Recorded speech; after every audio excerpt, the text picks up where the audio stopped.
Hi friends, I'm Krista. Thanks for stopping by Books and Jams. Today I'm going to be doing a Christmassy tag for you.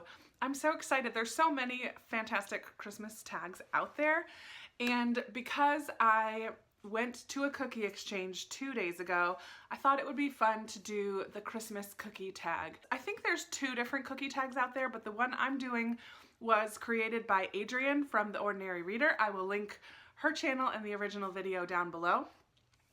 I just thought this was a fun way to talk about some books that I read this year and some cookies, which are delicious.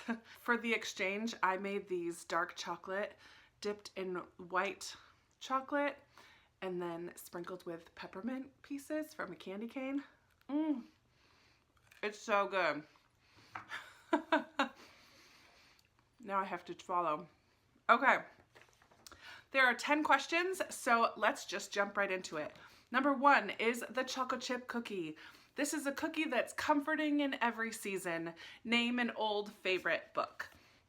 For this, I chose The Lion, the Witch, and the Wardrobe by C.S. Lewis. This is a fantastic book to read during the winter. If you're not familiar, The Chronicles of Narnia is an 8-book series, and in this book, our 4 main characters, Peter, Susan, Edmund, and Lucy, go through a magical wardrobe and end up in the land of Narnia. And in this book, Narnia has been overtaken, in a sense, by the White Witch, who wants it to be always winter and never Christmas. So they have to figure out how to save the day, basically. So it's just a lot of fun, middle grade book. I have reread this series multiple times in my life. I would definitely recommend this as a comfort read for all time, but definitely during the winter. Number 2 is Biscotti, the cookie that's tough to bite into, but totally worth the effort. A book that was difficult for you to get into, but you're so glad you stuck it through to the end. And for that, this year, I chose The Lake House by Kate Morton. I've read 3 Kate Morton books now, and while I really love her books, I find that the beginnings are a little bit slow.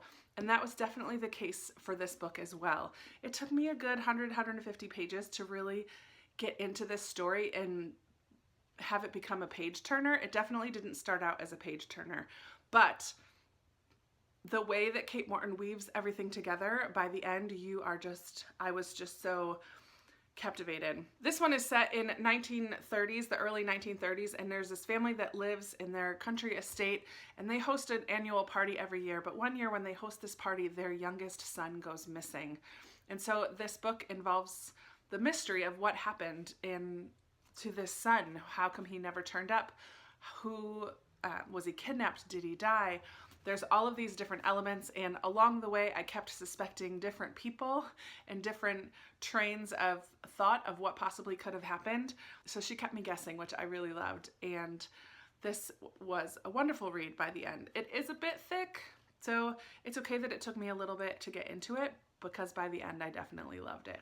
Number 3 is a sugar cookie, the cookie that comes in all shapes and sizes. Give a diverse recommendation.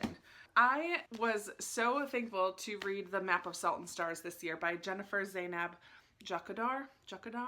Sorry, I didn't look up how to say that. This is definitely a very interesting book. We follow 2 different timelines and 2 different young girls in each of the timelines who take the same path through Syria. One as a refugee and one as a map maker's apprentice. Super interesting to learn about that part of the world. Maps and the stars and the sky play a large part in both of these storylines, which I love maps. I'm kind of sad that because of GPSs, I don't use maps as much as I used to, but I definitely really appreciated this book. I think that it's very underrated this year. Spoiler alert, there's a new video coming out which I talk about underrated books, and this is definitely one of the ones that I wish more people were talking about this year. I thought it was fantastic.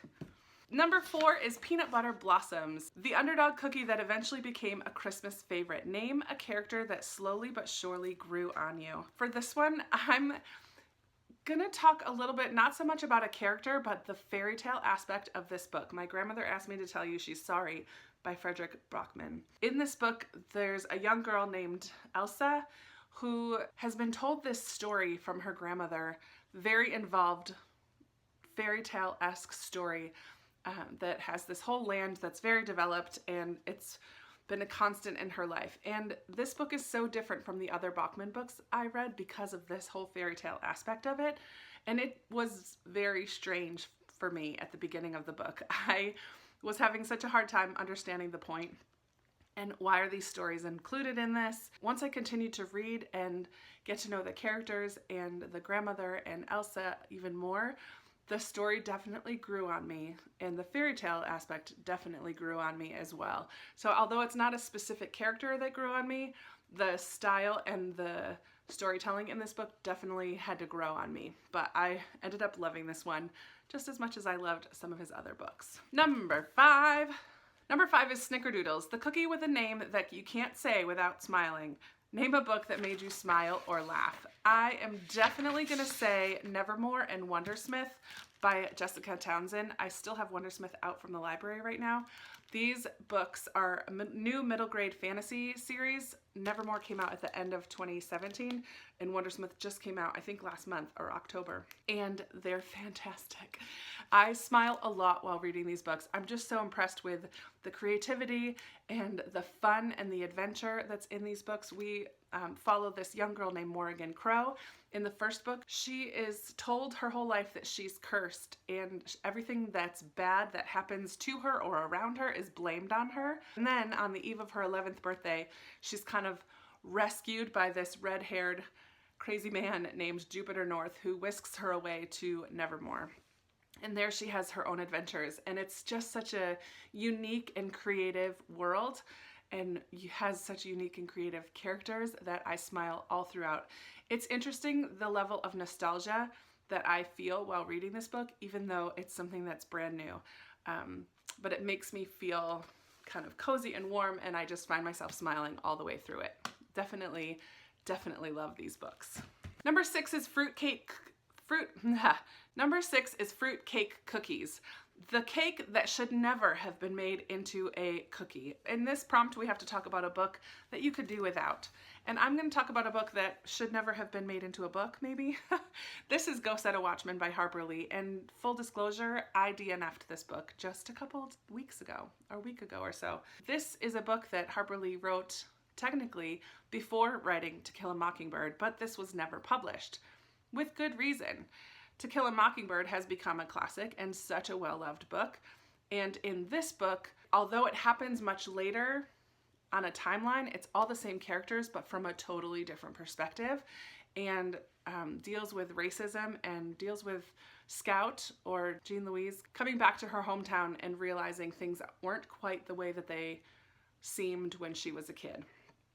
I didn't like the writing. I didn't like the story. There were parts that were very difficult to read because of the language and just the attitudes of characters that I had grown to love from To Kill a Mockingbird. Yeah, totally different from what I expected or wanted to read about, and I think it could have remained unpublished and my life would not have changed in the least, so I could have done without this one for sure. Number 7 is The Gingerbread House. It's more than just a cookie, it's a masterpiece. The book that has the best writing and or world building.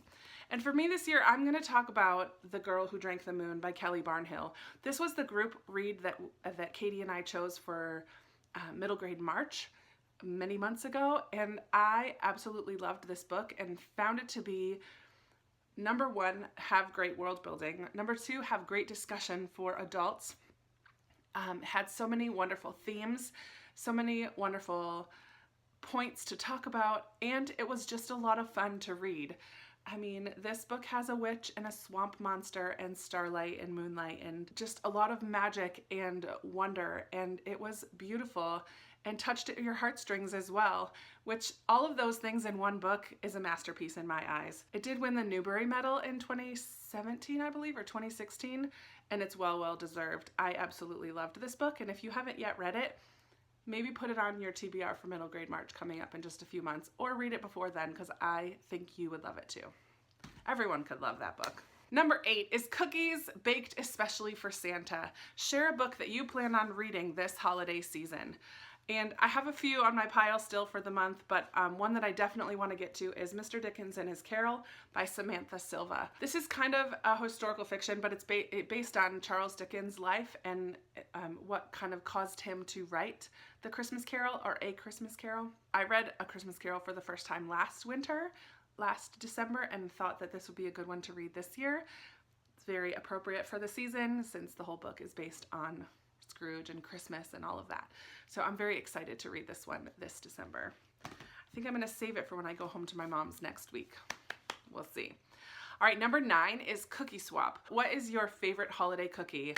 It's really difficult to choose because I do love me some cookies. But my most recent over the last couple years is this. It's called Christmas Crack. It's kind of a toffee and has saltines in there and chocolate, and it's delicious. And for the season, I crumble up candy canes to put on the top of it, so it has that peppermint level of it as well. It's super easy. I'll put a link down below for a recipe because it's a fabulous treat to make if you have to go somewhere, and it's quick and easy and super inexpensive, and it's kind of a no bake. I think you bake it for just about 5 minutes or so, so it's very quick. And it's delicious, and it's always a hit no matter where I bring it. And it's crack. You can't stop eating it because it's so delicious. And finally, number 10, a glass of milk to wash it all down. What is your favorite holiday drink? Easy peasy for me. I have it right here. It is hot cocoa with, oh, my whole rest of my candy cane fell in, but with candy cane in it. So it's a little peppermint cocoa with marshmallows on top. Delicious. Definitely my favorite holiday drink, and I have it almost daily these days.